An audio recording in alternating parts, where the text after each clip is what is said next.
Hi there, I'm Dean Heskin, President and CEO of Swiss America Trading Corporation, and you are tuned into our podcast, The Secret War on Cash.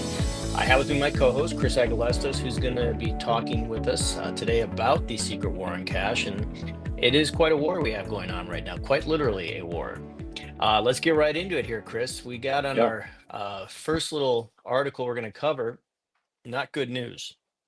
The US dollar witnesses worst first half performance in 52 years as money supply explodes to $21.9 trillion dollars. That is crazy. That is a lot of Yeah. money, number one.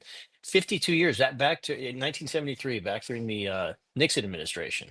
That's a Yep. long time ago. And the DXY, the US dollar index, they're saying it's the biggest drop they've seen since 1973. The US money supply is at a record high. And just another highlight here, JP Morgan's Mira Chand, I think it's Chandon, I believe, Yeah. says that the rest of the year isn't going to be any better. So Bunch of seems good like bad news. news. Yeah, bad news across the board. The again, when we're talking, we're breaking records like crazy. It seems like anymore, but they're all the bad records. So Yeah. what kind of repercussions or ramifications do you think this holds or has for us? Or is it something that's going to affect the average person, people like you and I, Chris? Yeah. Well, it's definitely affecting us. What they're saying here is that the dollar is losing its purchasing power, and that's going to affect everybody when they go to the grocery store. Maybe not on every item, depending on other economic factors. But at the end of the day, we are as a nation creating more money. We don't physically print it anymore, but if we did, the printing presses would be running nonstop, and that's why the money supply has exploded. And anytime you increase all of that liquidity, you have a drop in the value of the dollar and an inflation. So this is just in the first 6 months of the year, mind you, that the dollar has dropped 10.8%. Okay, so I mean, I would just call that 11, but I guess they're Right. they're wanting to be a little optimistic here.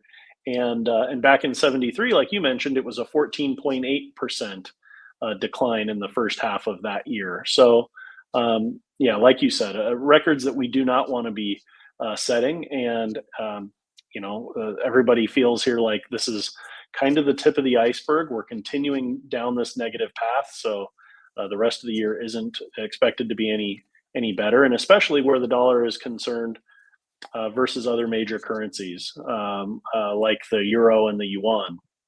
And the bottom line is, you cannot continue to increase our debts and our deficits and create money supply without creating equal output and Sure. production. And Right. and that's where the equation has gone south, and because of it, our dollar's value is going south as well. And we've got the everything going on with BRICS, the de-dollarization, central Yeah, banks dumping dollars to buy gold. I mean, it's a mess. I mean, it's a real yeah. mess. So, talking about messes, let's get into the second article Hmm. here. Um, Certainly not good news. Three reasons the dollar may collapse under Trump's rule. Now that's a headline. And Yeah, bottom line is, and let's be clear about something.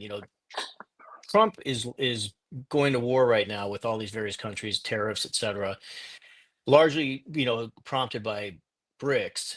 And this was something that was taking place before he got into office. So it's not as though he's done something, that has, caused this domino effect. The dominoes were kind of already falling. He's just trying to, get these dominoes to stop falling, which is going to be tough because, yeah. the three things, and I'll let you talk about it. You have Hmm. acceleration of the de-dollarization, so that's the brick side of it. Hmm. The debt you mentioned just a moment ago, and then we have all the fiscal pressure associated with all the various things going on in the economy. Um, Musk, he's kind of been speaking out against the whole debt situation, especially with this new bill he's adamantly opposed to that Trump's put out. Yeah. And then you have the loss of global trust in the dollar. So if the other two weren't bad enough, That's a big one because loss of trust in the US dollar, global trust, that's that's what keeps any currency or any investment strong is people trusting it and people holding it. And as we've been looking at, people don't trust it, as they just said here, and they're unloading it. So Yeah. tell us about these three things and what can we expect to see here in the coming months ahead because of it? Well, and you did mention an important fact. It's not like Trump on inauguration day came into office and caused all of these problems. All of this has been in the cards for quite a while now. This is a path that we've been going down on for multiple administrations. So it's not that it's his fault per se, but it's his mess to deal with, right? And so I feel like his supporters will give him a fair amount of time to try and rectify this and turn things around a bit. But are his choices and his policies going to be able to do it? And you mentioned the de-dollarization sentiment, which we've been talking about for, gosh, at least the last year and a half or so now. I think closer to And two, to be honest with you. yeah, and his the tariff war that he has essentially created. Now maybe again the tariffs uh, were put into place to correct trade imbalances. That's the leverage he's trying to use.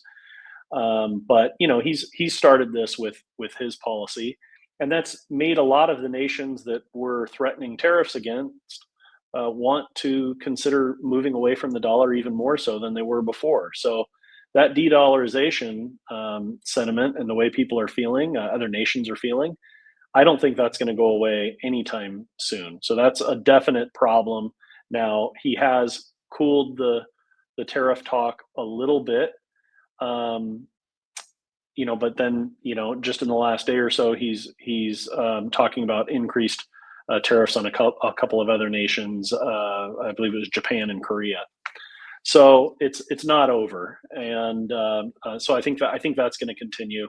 The rising debt, you mentioned Elon, talking about this big beautiful bill, and the thing that I have trouble with, it is a huge bill, and it was passed by both parties, which to me means they both got to spend a lot of money on things that they wanted.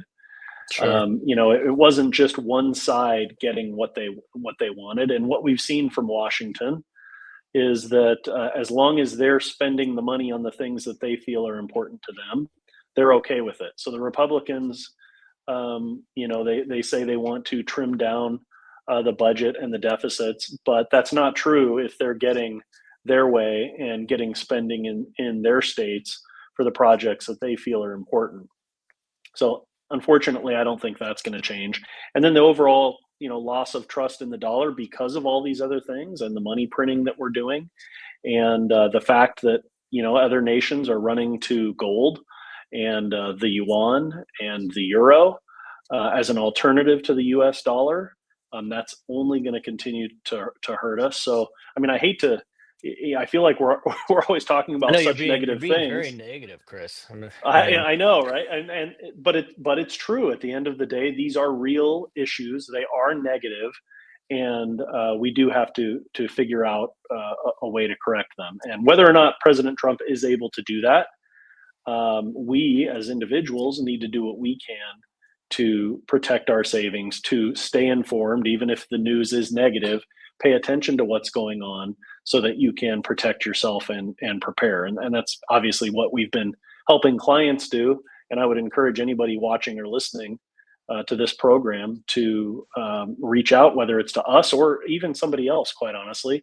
Get involved, figure out what's going on, do what you can to protect yourself. If you haven't already, get some of your assets into physical gold and silver and diversify yourself away from the dollar. I don't mean completely go away from it. Obviously, that's not realistic, but make sure that you're protected no matter what continues to unfold with these big issues.